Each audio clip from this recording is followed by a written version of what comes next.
His Excellency Raila Amolo Odinga, to review the state of the nation, current developments in the party, and in particular the MOU with the UDA and support for the broad-based government. After frank and open deliberations, the committee adopted the following resolutions as the party's collective message to members and to the country.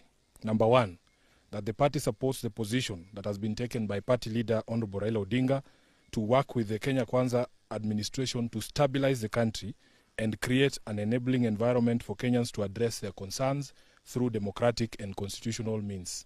Number two, that in order to expedite the implementation of the 10-point agenda of the MOU, ODM will constitute a technical team to work with our UDA counterparts as part of the political infrastructure to assist with the implementation of the agreement. The committee has identified the absence of such a technical committee, which is actually contained in the MOU, as the missing link in the implementation of the MOU. Of great concern is the full implementation of the NADCO report, promotion and protection of the livelihoods of young people, the right to peaceful assembly and protest, the rule of law and constitutionalism, corruption and wastage of public resources. Thirdly, that while the party acknowledges the allocation of 415 billion to counties in the current financial year as an improvement on the previous disbursement, we will continue pushing for the raising of the allocation to a minimum 450 billion Kenya shillings or more, as had been proposed by party leader Raila Amolo Odinga. Fourthly, that the party continues to demand the implementation of the unbundling of all devolved functions and the requisite and constitutionally sanctioned resources to the counties. Number five, that the party supports calls for an intergenerational national conclave to deliberate on the issues affecting the nation with particular focus on youth agenda and agree on a way forward. Number six, that the party will continue with grassroots elections and programs for the ODM at 20 celebrations as part of the process of regeneration, reorganization, and internal strengthening.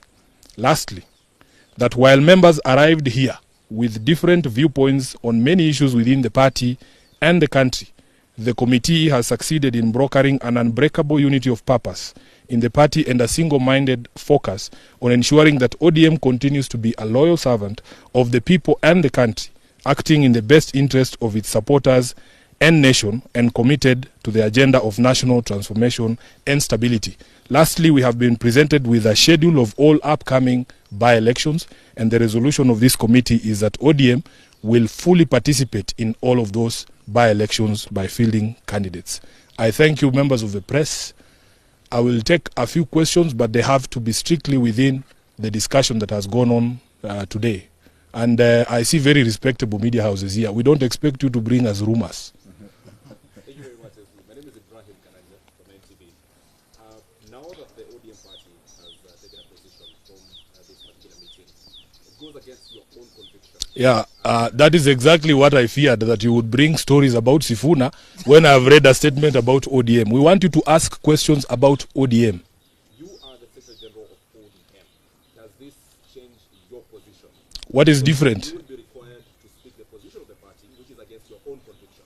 Now, the position of the party, as the party leader has ably explained before, is taken after organs or meetings of the organs of the party.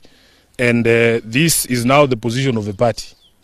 Yes, that we will be making sure that we put together a team that can ensure that we implement the MOU that we signed with UDA. How is that different from Sifuna's position?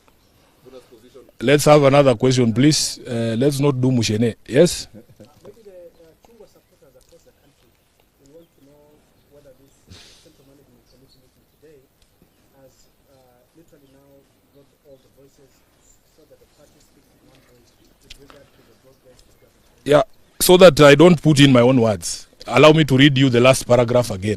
I think we have addressed that, Leto. You should pay attention to these things. We have said that while members arrived here with different viewpoints on many issues within the party and the country, the committee has managed to broker an unbreakable unity of purpose in the party and a single-minded focus on ensuring that ODM continues to be a loyal servant of the people and the country, acting in the best interest of its supporters and the nation, and committed to the agenda of national transformation and stability. That is now the position of the party. Any other question? I think wamemaliza sasa maswali yote. Haya. Asante sana. Mungu awabariki.